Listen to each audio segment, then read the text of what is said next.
Hello viewers, welcome to my YouTube channel Pritam 360। তো viewers, আপনাদের মধ্যে অনেকে যারা ইউটিউবার রয়েছেন এবং যারা ইউটিউব থেকে মনিটাইজেশন পেয়ে গিয়েছেন এবং গুগল অ্যাডসেন্স থেকে আপনাদের ট্যাক্স ইনফরমেশনটা চাচ্ছে, যারা এখনো ট্যাক্স ইনফরমেশনটা ফিল আপ করেনি তাদের জন্য কিন্তু মূলত আজকের আমার এই ভিডিওটি।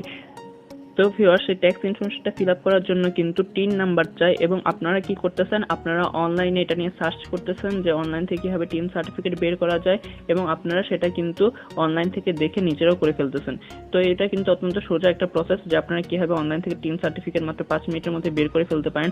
কিন্তু এই টিন সার্টিফিকেট বের করার পরের যে আপনাদের কাজগুলো থাকে সেগুলো আপনারা কিন্তু বেশিরভাগই জানেন না। তো না জানার কারণে কিন্তু আপনাদের কি হয়, নানা ধরনের প্রবলেম হতে পারে ভবিষ্যতে। তো সেই কারণেই মূলত আমি আপনাদের সাবধান করতে চাচ্ছি। এখানে আমি আপনাদের যে ভয় দেখাচ্ছি সেটা বিষয় না, সেখানে মূলত আপনাদের যদি আপনার অনলাইন থেকে টিন সার্টিফিকেট বের করে থাকেন তাহলে প্রতি বছর একটা নির্দিষ্ট সময়ের মধ্যে কিন্তু আপনাদের টিন সার্টিফিকেটের জন্য একটা রিটার্ন দাখিল করতে হয়। সেটা মূলত আয়কর অফিস যেগুলো রয়েছে সেইখানে কিন্তু আপনাদের মূলত টিন সার্টিফিকেটের জন্য রিটার্ন দাখিল করতে হবে। তো ভিউয়ার্স, এই টিন রিটার্নটা কি সেটা আপনাদের একটু ক্লিয়ার করে নিই। এই টিন রিটার্নটা হচ্ছে মূলত একটা ফর্ম যেটা আপনাকে সাবমিট করতে হবে আয়কর অফিসে গিয়ে, যেখানে এক অর্থ বছরে আপনার আয় ব্যয় সম্পর্কিত হিসাব থাকবে। তো অনেকে আবার আপনারা ইনকাম ট্যাক্স আর এই টিন রিটার্নটাকে এক বলে ভুল করবেন না। আপনার ইনকাম ট্যাক্স দিতে হবে যখন আপনার বাৎসরিক আয় হবে 3 লক্ষ টাকার উপরে, তখন কিন্তু আপনাকে ইনকাম ট্যাক্স দিতে হবে। আর এই টিন রিটার্নটা আপনাকে দাখিল করতে হবে। আপনার যদি বছরে 100 টাকাও ইনকাম হয় তাও আপনাকে দাখিল করতে হবে। আপনার যদি বছরে 0 টাকা ইনকামও হয় তাও কিন্তু আপনাকে দাখিল করতে হবে। অর্থাৎ আপনি যদি টিন সার্টিফিকেট নিয়ে থাকেন তাহলে কিন্তু আপনাকে টিন রিটার্নটা দাখিল করতেই হবে। তাই আপনারা নতুন করে শুধুমাত্র ইউটিউবের কাজের জন্য, অর্থাৎ ইউটিউবে গুগল অ্যাডসেন্সে যে আপনার ট্যাক্স ইনফরমেশনগুলো চাচ্ছে শুধু সেটার জন্য যদি টিন সার্টিফিকেটটা নিতে চান তাহলে আমি আপনাদেরকে বলবো আপনারা একটু আগে আপনার চ্যানেল অ্যানালাইসিসের মধ্যে যান। সেখানে দেখুন যে আপনার কত % ভিউ ইউএস থেকে আসে। যদি খুব বেশি সংখ্যক ভিউ ইউএসএ থেকে আসে তাহলে কিন্তু আপনারা চাইলে টিন সার্টিফিকেটটা নিতে পারেন। আর যদি দেখেন খুব বেশি সংখ্যক ভিউ ইউএসএ থেকে আসে না, যেমন আমার ক্ষেত্রে আমি দেখেছি আমার মাত্র 0.2% ভিউ ইউএসএ থেকে আসে এবং সেখান থেকে আমার কোনো ইনকাম হয় কি না তাও সন্দেহ, কারণ সেখান থেকে আসলেও হয়তো সর্বোচ্চ আমার 1 থেকে 2 টাকা ইনকাম আসবে মাসে। তো এই পরিমাণ টাকার জন্য আমি শুধু একটা টিন সার্টিফিকেট নিব এবং সেটা আবার রিটার্ন দাখিল করতে হবে।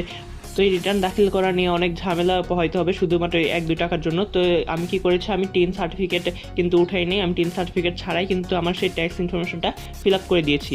তাই আপনাদেরও যদি ইউএসএ থেকে ভিউটা খুব কম আসে এবং সেখান থেকে আর্নিংও যদি খুব কম আসে তাহলে কিন্তু আপনারা চাইলে টিন সার্টিফিকেট ছাড়াই কিন্তু এবং ট্যাক্স ইনফরমেশনটা টিন নাম্বারটা ছাড়াই কিন্তু ফিল আপ করে দিতে পারেন এবং সেক্ষেত্রে আপনার কোনো টিন সার্টিফিকেট ওঠানোরও প্রয়োজন হবে না।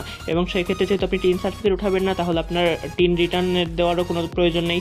তাই আপনারা একটু ভালোভাবে আগে আপনার চ্যানেল অ্যানালাইসিসের মধ্যে গিয়ে একটু যাচাই বাছাই করে নিন যে আপনার যদি বেশি সংখ্যক ভিউ ইউএসএ থেকে আসে এবং তাদের সাথে ভালো ইনকাম আপনার হয় তাহলে আপনি টিন সার্টিফিকেট নিতে পারেন, সেক্ষেত্রে কোনো অসুবিধা নেই। সেক্ষেত্রে কিন্তু আপনাকে রিটার্ন দাখিল করতে হবে।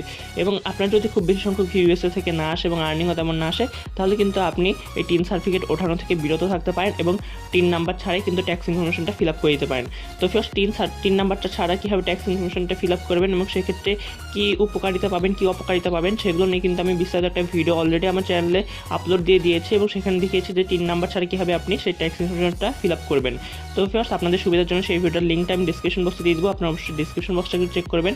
সেখানে সেই লিঙ্কটাতে ক্লিক করে অবশ্যই সেই ভিডিওটা পুরোটা দেখে কিন্তু আপনি চাইলে টিন নাম্বার ছাড়াই ট্যাক্স ইনফরমেশনটা ফিল আপ করতে পারেন। এবং ভিউয়ার্স, আরেকটা কথা আপনাদের বলে রাখি, আপনারা যদি টিন সার্টিফিকেটটা উঠিয়েই থাকেন এবং আপনি যদি সময়মতো টিন দাখিল করতে না পারেন সেক্ষেত্রে আপনাদের কী ধরনের প্রবলেম হতে পারে, সেক্ষেত্রে কিন্তু আপনার নানা ধরনের প্রবলেম হতে পারে।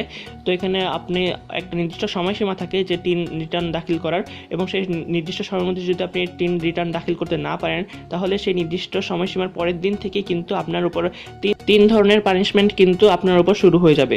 এবং ভিউয়ার্স, এই পানিশমেন্টগুলো কী এবং সর্বশেষ পর্যন্ত আপনার কী পরিণতি হতে পারে সেগুলো নিয়ে আমি সামনে একটা বিস্তারিত ভিডিও বানাবো। তো আশা করছি আপনারা সেই ভিডিওটা অবশ্যই দেখবেন। তো সেই ভিডিও দেখার জন্য অবশ্যই আমার চ্যানেলটিকে সাবস্ক্রাইব করে পাশে থাকা বেল আইকনটিতে ক্লিক করে অল সিলেক্ট করে রাখবেন। তো ধন্যবাদ ভিউয়ার্স, ভিডিও এতক্ষণ ধরে আমাদের সাথে দেখার জন্য।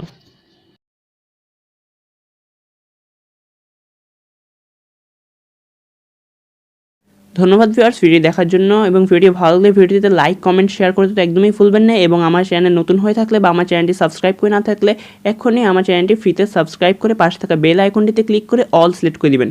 তো ধন্যবাদ ভিউয়ার্স ওয়ান্স অ্যাগেইন।